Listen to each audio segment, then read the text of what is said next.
All right, turn 38. Pretty uneventful from our perspective in terms of our moves, but unfortunately important with regards to diplomacy and other people's moves. For us, receiving gems from Atlantis, items from Atlantis, we hit Enchantment 8 and we hit Thaum 4, and we also moved our god over here.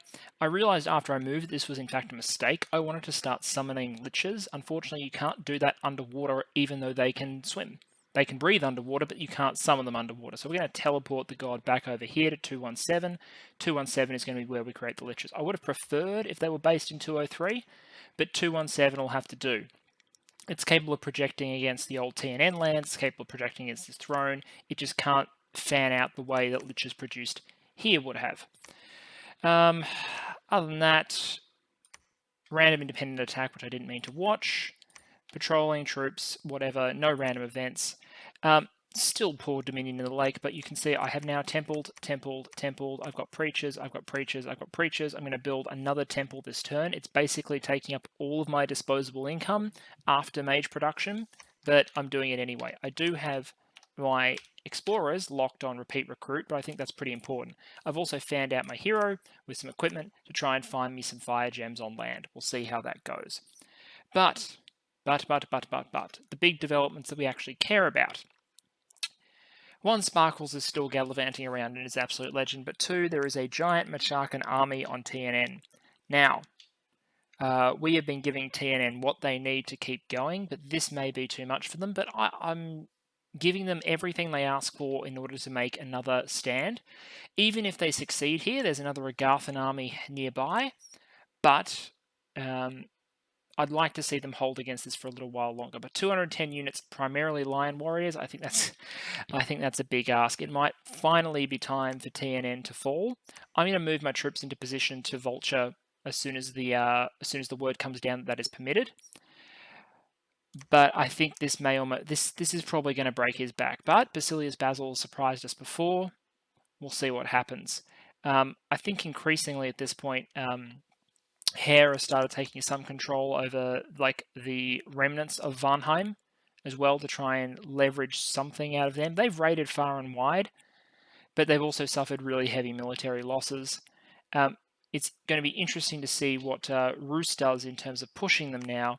In particular, I expect Roos to want to claim this throne because this is a throne that will be clear contested between them and Team Chris, and the points there probably matter a lot.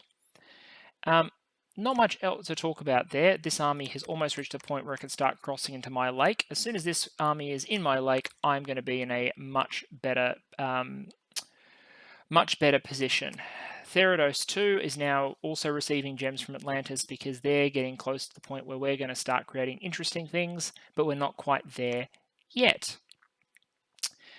I'm going to contact between this turn. I'm going to have a talk to Team Hinnom Saramatia again, just to make sure, determine what their eventual plots are now that they've pulled off Team Elf.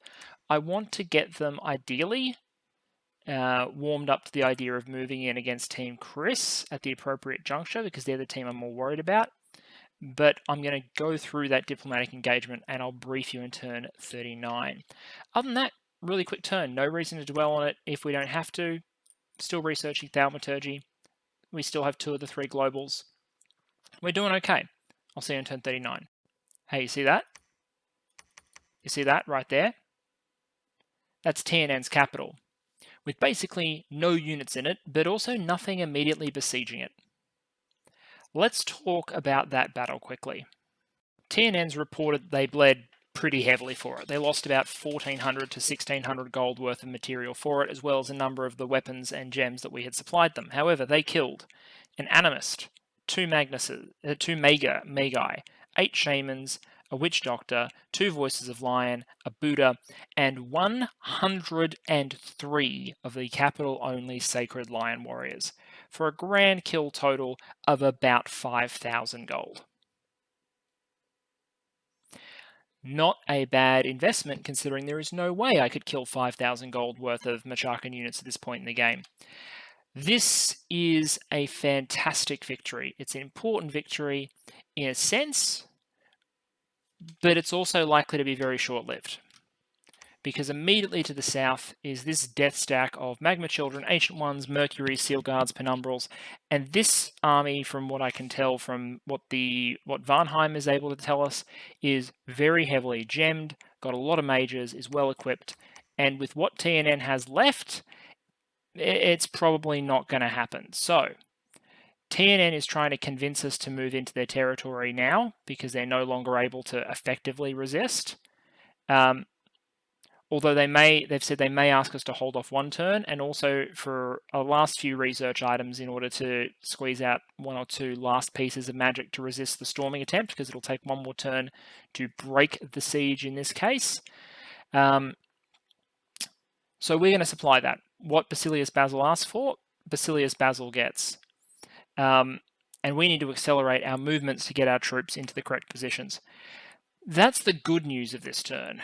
Was there any other good news? Yeah, we got Thalm 5. We found 2 magic sites, Lake of Living Water and Impossible Angle. The pearl is useful. The extra water is, I guess, an extra pearl.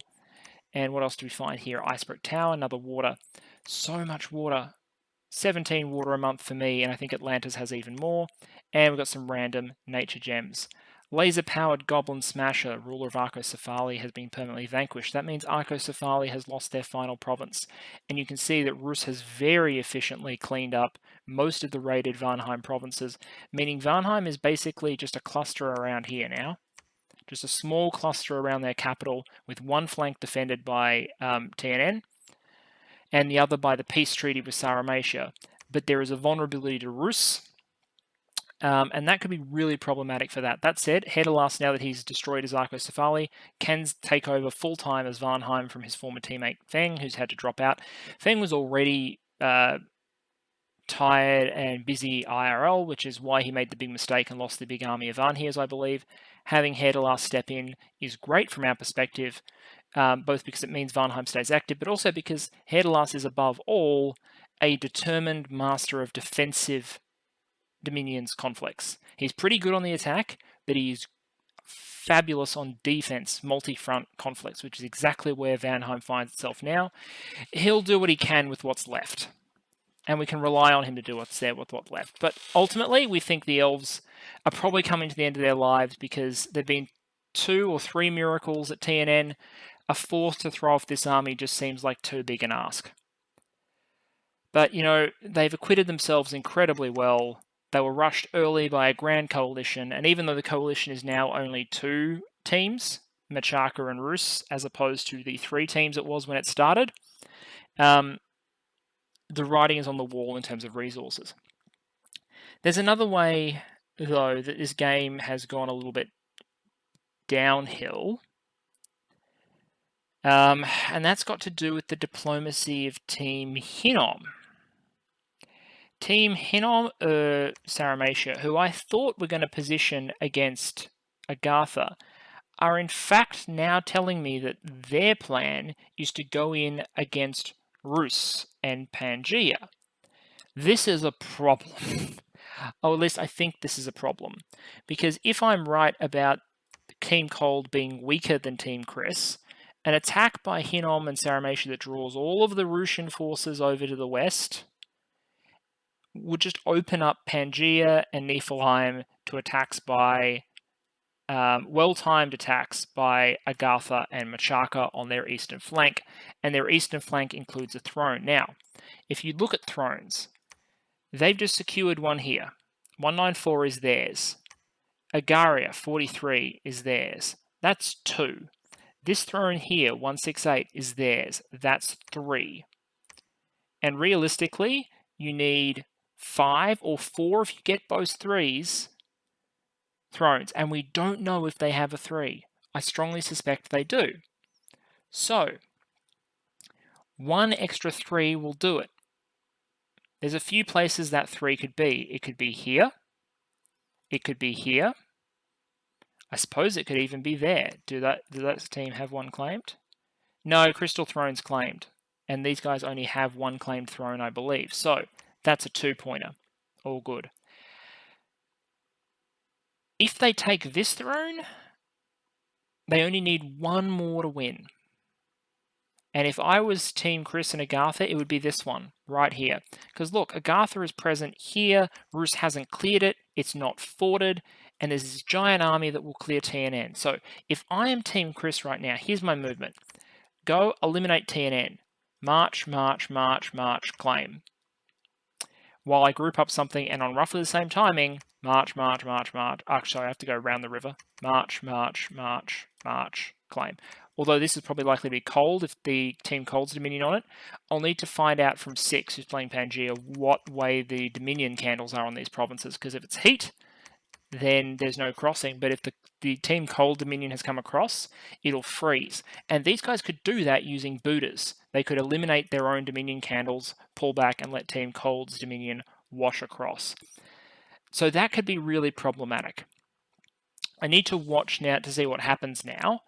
But I'm considering removing any pretensions of neutrality and actively pushing for this team to not go in against Team GC and Rus, but instead to switch it up and go after Team Chris instead.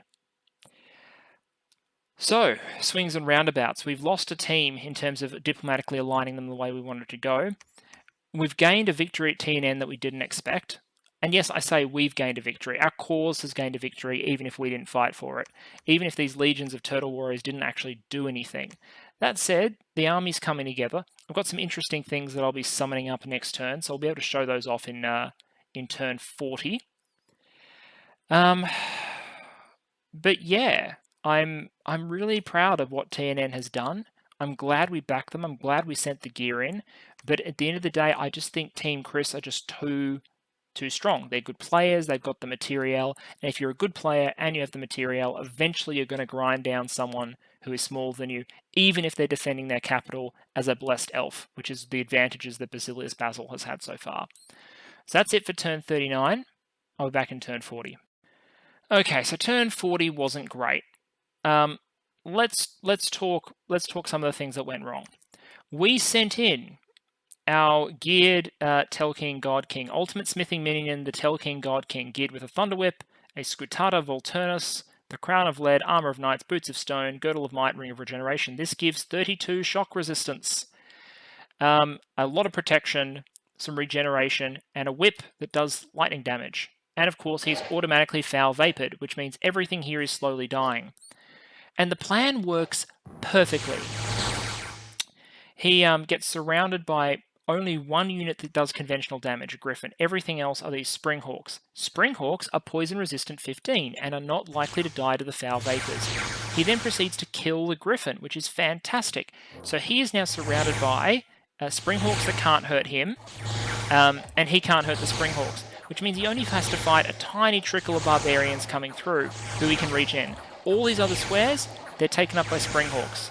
And you can just see those little green numbers just floating above the enemy army, slowly killing everything. The Anunnaki itself doesn't seem to be dead yet, but it is poisoned and taking damage, as are all its armies. Eventually they're going to fail morale as well. And the Springhawks as magical beings will collapse without magical leadership on the field. So there we are, just about everything is routed. Done. Problem. In that same turn, Pangaea tried to take the throne, and Pangaea went in with this setup. You've got a Maenad, a Fluffer, and then a shock-resistant 15 Pan with a Flesh Eater and a Horned Helmet. I don't think this would have won, because it could have killed Springhawks and cut its way through, and it's also just generally weaker and more vulnerable to the sort of things it was facing. The problem was, because he's got a shock resistance, because he's built for shock resistance, because he thought he was going to be fighting Springhawks, that thing, that Thunder Whip, where we only have one weapon, and it only does shock damage, means we can't hurt him. And he's PR 14, so he's fine. So despite being the massively superior combatant in so many ways, our Telking just can't hurt him. And eventually, routes off. So, after all that, it's Pangaea that controls the throne at 17. And that's got us feeling pretty salty. Sorry, brief interruption there. But yes, it does have us feeling quite salty, because in any other scenario of timing, this would be our throne. If we had deployed a turn before Pangaea had deployed, it would be our throne. If Pangaea had gone in without us clearing it, I'm convinced that Pan would have died. Now, there's been a lot of litigation back and forth in the Discord chat over whether or not that Pan would have survived. And I respect Six for sending in a Pan and trying to do that. Some people are firmly on the side of the Pan would have died. Others are firmly on the side of it was perfectly well built for the job. For me, I don't really want to get into it, but it is important insofar as the team, the wider team, now feels like we've been a little bit naffed by Team Cold, which is unfortunate given the other developments of this turn. Tinanog is now under siege. Tinanog, rather, is now under siege. Which is a little bit depressing. We did have one thing that sort of went our way. We bumped. So Machaka did send a small raiding force to take this province off TNN here. We moved in at the same time, which is fine. It's a bump. And we killed their trolls in exchange for some of our infantry. I'm perfectly fine with that. It's not an important province. There's nothing really valuable there. There's no resources, income, whatever. So I doubt they're going to start a war over it. But there it is. We took one province. However, TNN, not long for this world. Almost certainly going to fall this turn. At least that's the belief that that Basilius Basil has. He's not confident that he can hold another time. He's killed like 4 death stacks at this point. Each one individually was stronger than pretty much any of our armies. And in fact, the amount of forces he's killed is from just Machaka and Agartha is probably greater than every troop that we have put together the entire game so far. So the elves are on the way out. At the same time, these guys over here are actively moving in against these guys over here are actively moving in against Team Cold. Which is a problem considering, well, actually, no, let's do a roundup of that next turn. Here's McGilly G, by the way. Probably a site searching, I imagine. I'm not sure why else he'd be there unless he's about to... No, there's no real provinces for him to jump into, so he is almost certainly searching up. So yeah, a little bit of a diplomatic disaster this turn, with the impending collapse of the elves, the movement of Team Hinnom against Team Cold, and that being paralleled with what I expect will be hostilities now, and I think I'll get this confirmed, but we're pretty confident there's going to be, or there is, a declaration of war coming from these guys up here on Team Cold.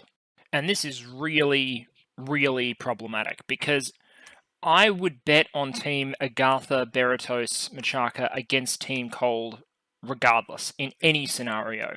But with these guys over here weighing in at the same time, I think that Team Cold would have to collapse under that scenario. And there's a problem there, which is that with throne secured, this throne not taken, so it cannot be forted in time. This one held, so this one held, this one held, this one held. Seizing that one, and then also there's a one right here on the border here, which I know I've mentioned before. One right on the border here as well, vulnerable. So if I was Team Chris, it would be a push to take 51, and this army here, once it's done at TNN, can march down and try and contest 128. And that's good night, sweet prince, with no real other threat vectors. So I think we're stuffed if we don't manage to reverse that situation, because I just don't see that even the scenario where Team Cold manages to do well, they're going to expend their resources against the force that arrives first, which is these guys over here. It's going to be moving in against Nasigen. It's going to be Hinnom moving in against GC and Rus. All the while, like, These are Rus's main armies, which they'll need to hold this throne, and they're positioned directly against Sarmatia and Hinnom's forces. Like, I get the logic of attacking the weaker power, but I'm going to try and address this. So, there have been some decisions made. There was a discussion with the team, and do I go through those discussions now, or do I make risk? I'll wait. Do I wait one turn so I don't look like a fool if it doesn't come off? Actually, no. I'll just put my cards on the table now. Here is what we have decided as Team Water. That if nothing changes, if the battlefield remains the way it was, then Team Chris are probably in for a relatively quick win. And there are very few permutations where they don't win. None of those permutations that we can pick that don't rely on tremendous amounts of luck do not involve us getting involved in this conflict. Now, we have a long nap, and I'm not intending to end that immediately, but the conclusion we have reached is that we probably have to enter a conflict, and we probably have to rebalance the diplomacy. So let's talk about the diplomatic plan, and let's talk about our military plan, and then we'll cycle on to 41. My plan, my proposal that I'm taking to the various powers is, let's talk to Hinnom's team, let's talk to Team GC, who are currently embroiled in a war. Let's get them to stop. Let's sign a treaty between them and us, so the three remaining large powers, excluding the elves, we'll talk about the elves in a moment, whereby we agree that we will turn our collective energies on Team Chris, and further, that we will specifically allocate thrones. And that as long as the treaty is up, no party can take enough thrones to win the game. And the duration, the cancellation duration, so this thing would function like a long nap, the duration it takes to cancel the agreement would get shorter as more players from Team Chris are eliminated. Starting at something long, I'm going to propose like 8 or 6 or something. So it's not practical to backstab anyone unless you're willing to break a nap. And I'm making the judgment here that 6 and GC and Sinwar and Foxy Dean, these are people who will not break a deal. So a relatively large, comprehensive diplomatic agreement to coalition Team Chris, to partition them, break them up, and then there's 3 main powers left in the game for the win, because no one will be able to use the cover of that coalition war in order to seize enough thrones to win.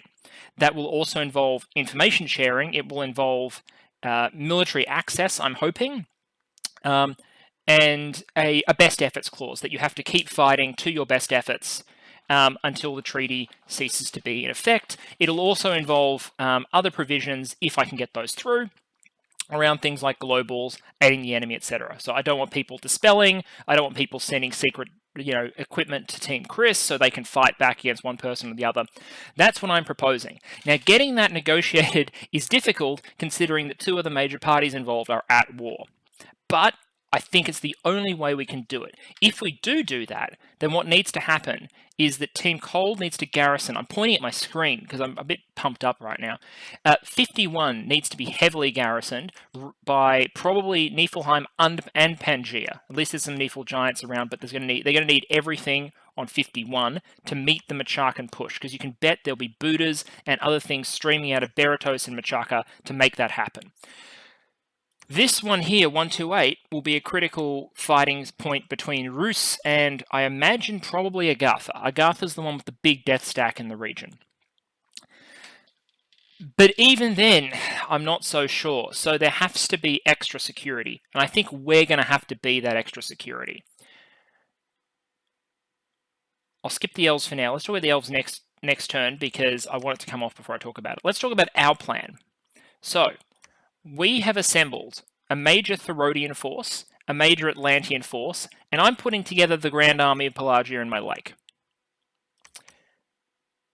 Our plan is to use our military access agreement. Remember, we still have that. We're not going to cancel our NAP with Team Chris until we're confident everyone else has signed on the dotted line, because we don't want to be left fighting them alone.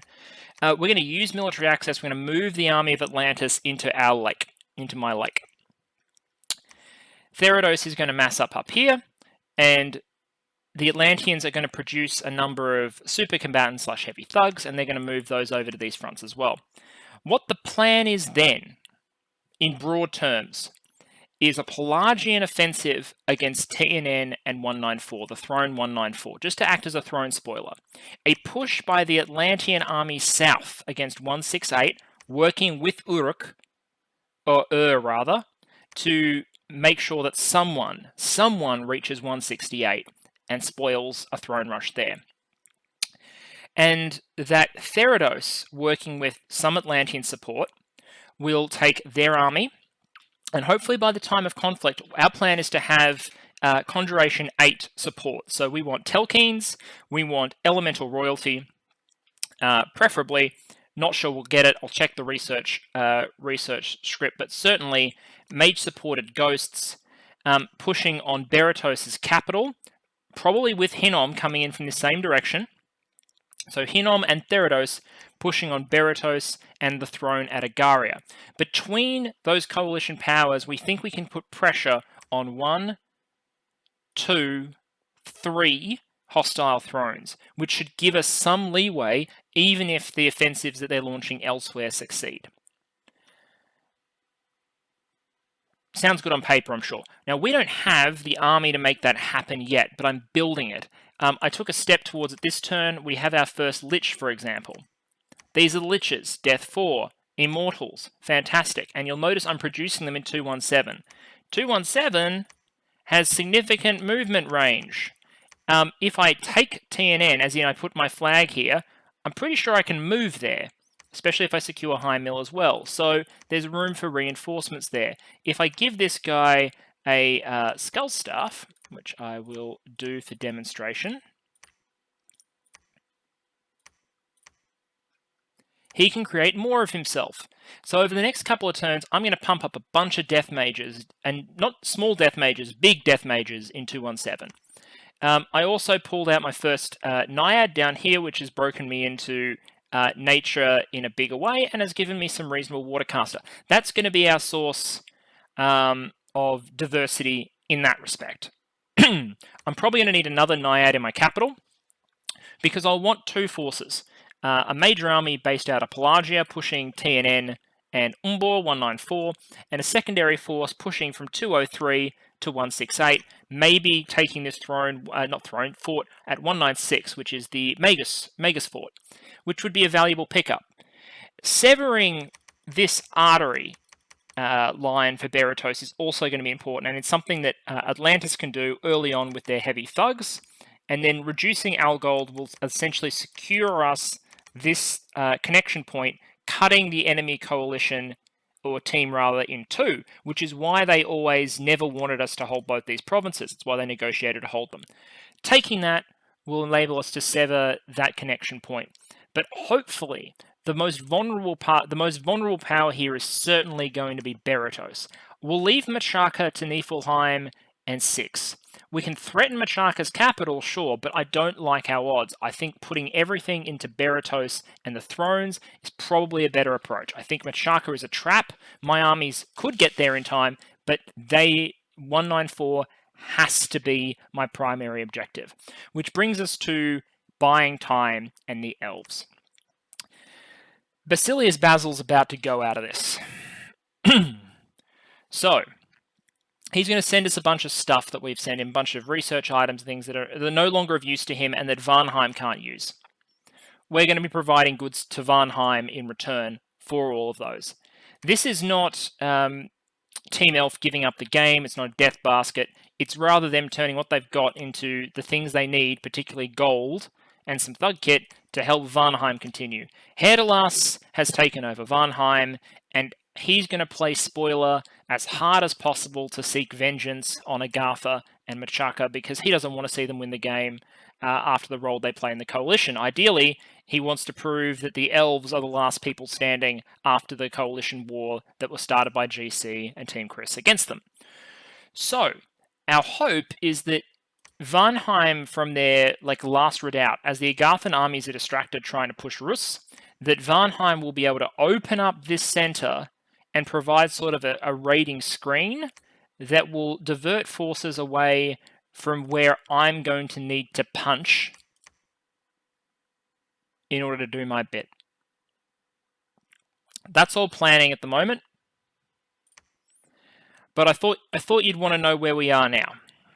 War between Hinnom and Team Cold, upcoming war between Team Chris and Team Cold, and us racing to strike some sort of grand bargain that will prevent that conflict. Because that war is at the moment on, and if it continues, I fear that all it will do is deliver the very well played, very powerful, rich, advanced coalition of Agartha-Berytos and Machaka the win.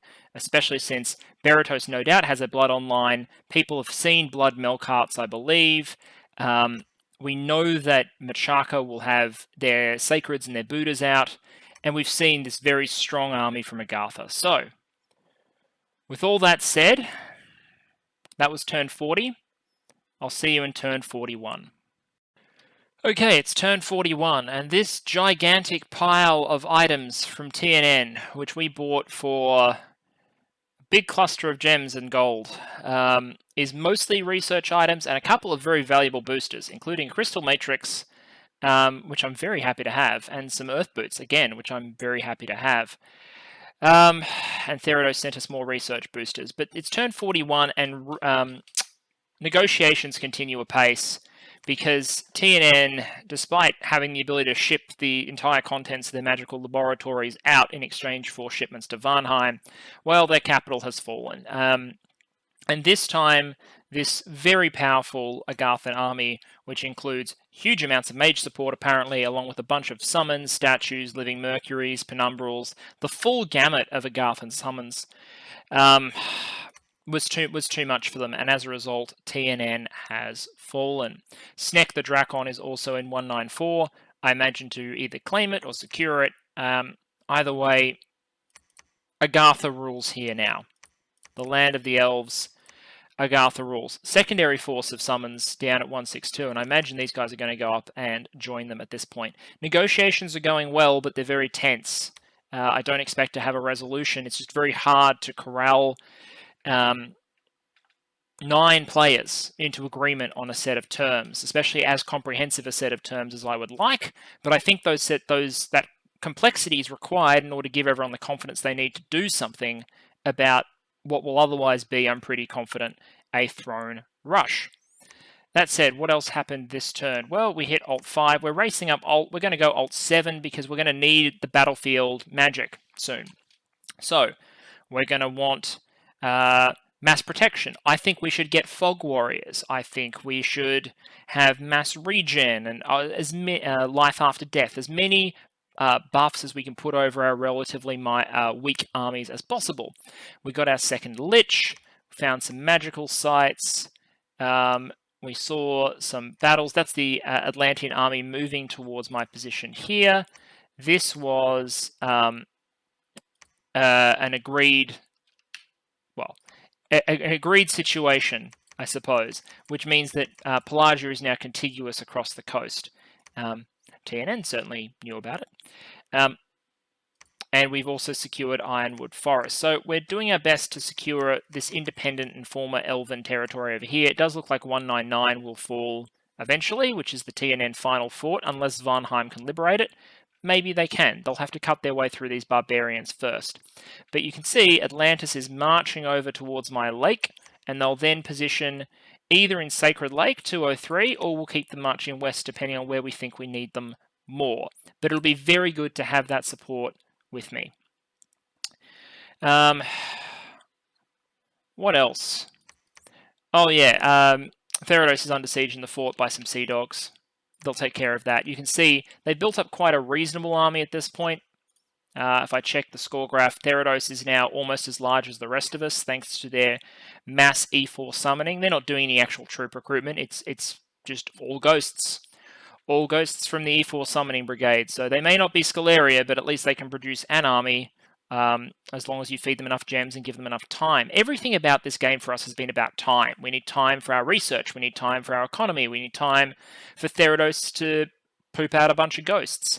We need time to rebuild the Dominion in our area, so Vengeful Waterworks. And you can see there's now only one province in the lake that doesn't have my candles, and I'm templing. You can see that Atlantis is starting to temple non-fort provinces as well to push their Dominion, because if we want some value out of VW when we cast it, we're definitely going to need it here, where it'll be particularly important in defending our thrones potentially.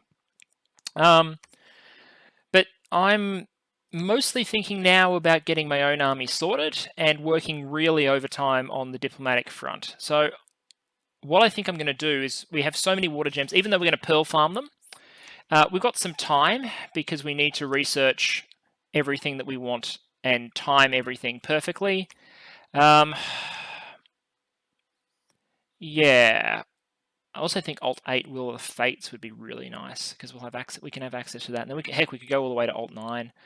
So many things that we can do to make our shitty armies better. Anyway, I think I'm going to bulk my armies out with some actual troops. So I'm considering a few casts of to get a few casts of Keenets, the Naiad Warriors, to add some mass using water gems to my armies, so that the Turtle Warriors and other auxiliary troops aren't purely alone. And then other than that, just pumping out as many mages as I can. And I'm really looking for these, the Astral Randoms. I'm going to need them. I'm going to have to pull some Hillbilly Communions together, some Astral 1 based communions, Marverni style, even if we're using a 1 in 4 random to do it. And we're going to use a couple of these guys too. So a communion with off-path masters casting using that communion to put a whole bunch of buffs on an army of relatively shitty troops is basically the best I'm going to be able to put together at the timeline we're talking, but we should still have a number of turns. We have a 4-turn nap that only starts counting down after the treaty is signed, so we're holding out for that. The other thing that we have announced this turn is that Sparkles, so Sparkles is the god of Lanka. Sparkles is not yet dead. Sparkles has been running amok in this area here for so many turns now. It's glorious. And as a result, despite Sparkles having delivered us our Empire's single greatest military defeat in the massacre of the Therodian army, we've elevated Sparkles to our pantheon. If we win, Sparkles will be a god too. He will run through the plains and fields of eternity forever, stomping and goring to his heart's content. So that's that. I'm not super going to dwell this turn. I'm going to predict southern movements from the Agarthan army, and if that happens, we know it's on. But we're pretty confident now that it's on. We'll be in very frequent communications with Pangaea, because Pangaea is going to be the one with the greatest defensive power. I want them to take over the defense of 51 if they can from Niflheim, just because they're in a better position to do it with things like Dryads and whatnot.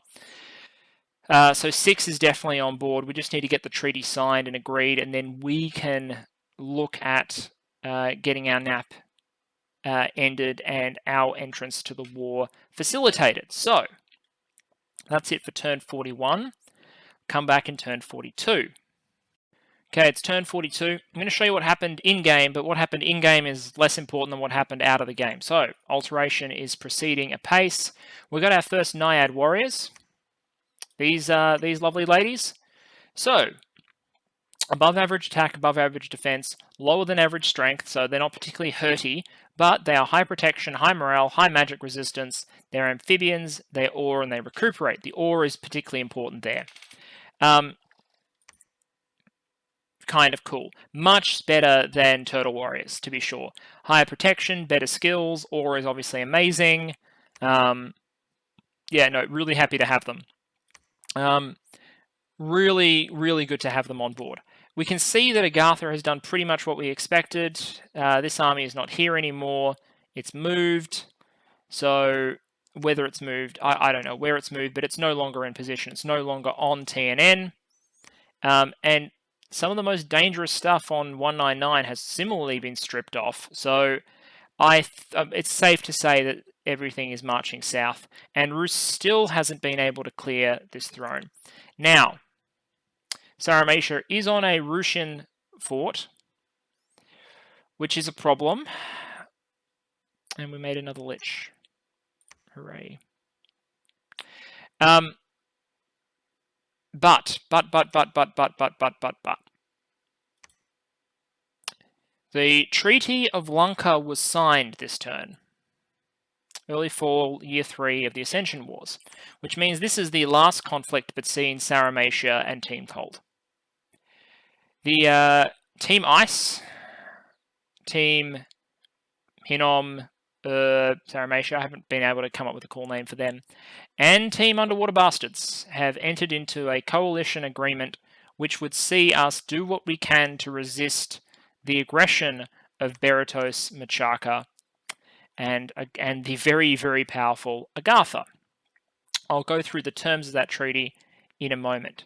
The other thing to note is that Pangaea casts Gift of Health.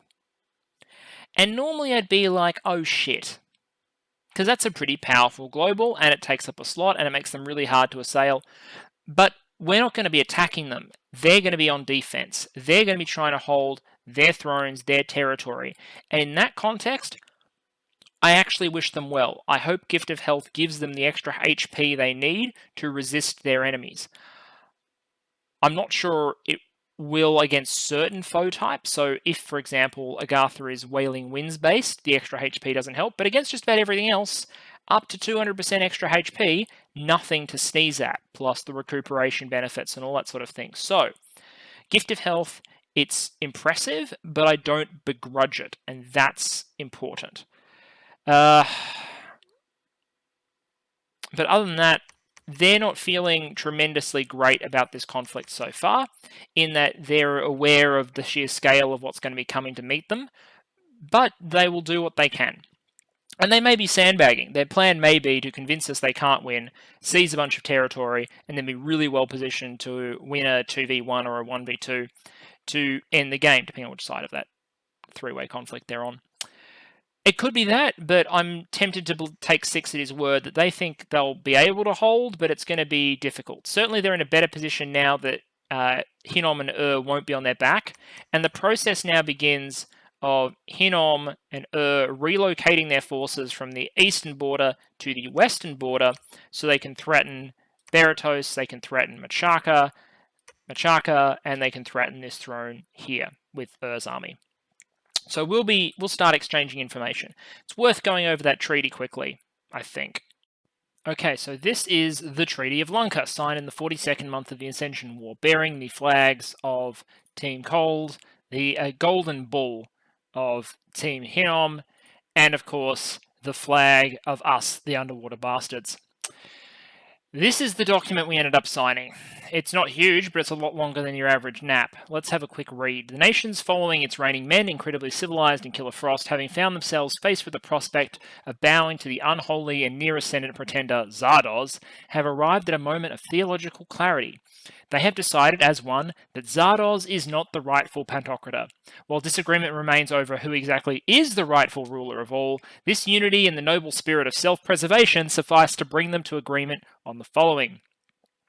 Non-aggression and cooperation.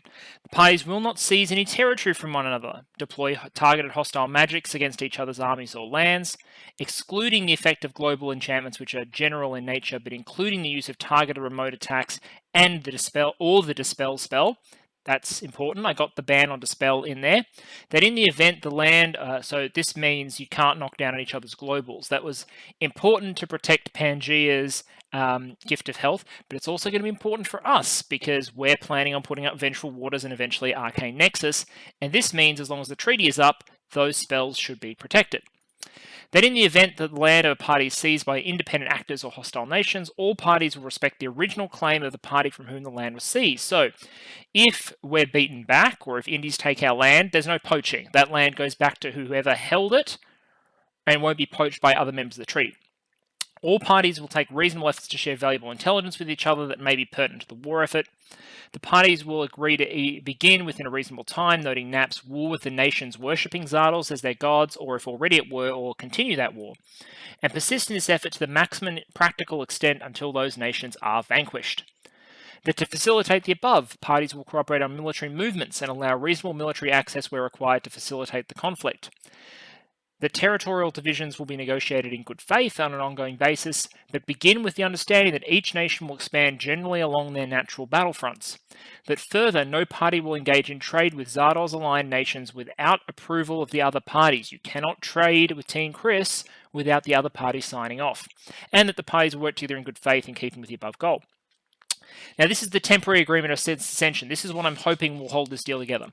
That the parties shall respect each other's borders as they stand at the time of signing, and further resolve that while this agreement is in effect, no party will seize thrones of ascension sufficient to allow ascension. For the avoidance of doubt, this prohibits taking the provinces in which the thrones sit, not just the claiming of the thrones themselves. More specifically, this agreement prohibits the Killer Frost team from taking any throne other than 128, and because they're so close to ascension, right? And requires that team, its reigning men and incredibly civilized, operate in such a way that neither gain sufficient thrones from the enemy to gain a winning margin. The purpose of these prohibitions is to ensure fair competition for the seat of Pantocrata after the war envisaged by this agreement is won. Mutual clemency. The parties shall guarantee that, in the event that their chosen pretender does ascend, they will grant full pardons to the other parties. They will not impose any punishments, including imprisonment in Tartarus, curses or other sanctions on the other parties, and extend this clemency to all members of the pantheon of all the parties. So basically, whoever wins, no one's going to Tartarus. This has no non-fluff effect, but it's basically saying, we're not punishing each other. We're going to have a fair, honest fight for the throne, and whoever wins, don't send the rest to Tartarus, because it's a dick move and always backfires on every Pantocrata ever. Termination. The parties enter into this agreement with the expectation it will endure the war with Zardoz and his disciples, after which it will lapse. So if Zardoz dies, completely all three of them, the treaty's over. Sorry. In the event a party wishes to terminate the agreement prior to the final elimination of Zardoz, the agreement may be ended by 6-month notice prior to the elimination of at least 2 members of the Zardoz team, or 4 months after that time. That this agreement is signed and sealed by the following representatives: so Pangaea signed for Killer Frost, Sarmatia for Hinomanur, and Pelagia signed for Atlantis and Therados. And that is the Treaty of... So with that in mind, this all takes on a new character. Probably next turn, we're going to have to send our notice according to the requirements of our treaty with Team Chris, which means sending it through in-game message. I'm not sure if we'll have time to get it through this turn. Just going to make sure everyone has signed and sealed. Not just that they've signed and sealed, but that they've agreed that with their entire teams. And that's good. Although, I like to think that if people have signed that saying they have everyone's permission, they probably have it. Anyway, once we've got that, we'll send in our map cancellation. And it means that the war is going to be on. We have to marshal planning for a conflict starting with Machaka and Agartha within the next half a year, that we are now obliged to share information with our colleagues and friends, that we can no longer trade with Zardoz. So no more trades with Agartha for death gems, unfortunately. And that, for better or worse, we've now committed ourselves, we signed a document, so we have committed ourselves to sending the Pelagian army into battle, likely against whatever garrison the Machakans and Agarthans are able to put together, while Therados is basically committed to throwing themselves into the teeth of the Brittian capital garrison. Summons, Colossi, and Research Corps included. So there you go. The dice is going to be thrown. We've picked a side. Well, not just we picked a side, we've marshaled everyone else to pick the same side, and we're going to make a stand. Will it be too little, too late? I don't know. I don't know how we're going to perform in general, but to be honest, and this is the torturous thing, the biggest thing we could do was get that treaty signed. Because at the end of the day, it's going to be the forces of our allies that are going to be more powerful, I expect, than ours. It will be Pangaeans and Russians and the giants of Hinnom that fight this war most effectively, not the underwater bastards. But we will be there, we will do our bit, we will bleed, or not in the case of the ghosts, and if necessary die in order to stave off this throne rush, and then we'll go from there. At the appropriate juncture, right before the war, we'll consider starting to put up our globals, and that will hopefully position us. But for the moment, it's a long wait. I hope we didn't wait too long, because Agartha will have a few turns of pushing Rus before the allies are able to intervene. So it'll come down to Team Cold. There's a lot of moving parts in this game, and we're only one of them. I think I've pulled the levers that I can.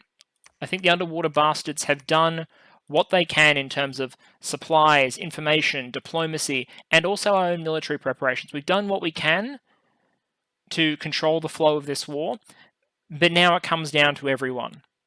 How good Team Agartha is, how effectively Team Cold are able to defend, how quickly Team Hinnom and are able to marshal on that western border. And we'll show the first turn of that process in turn 43. Thanks.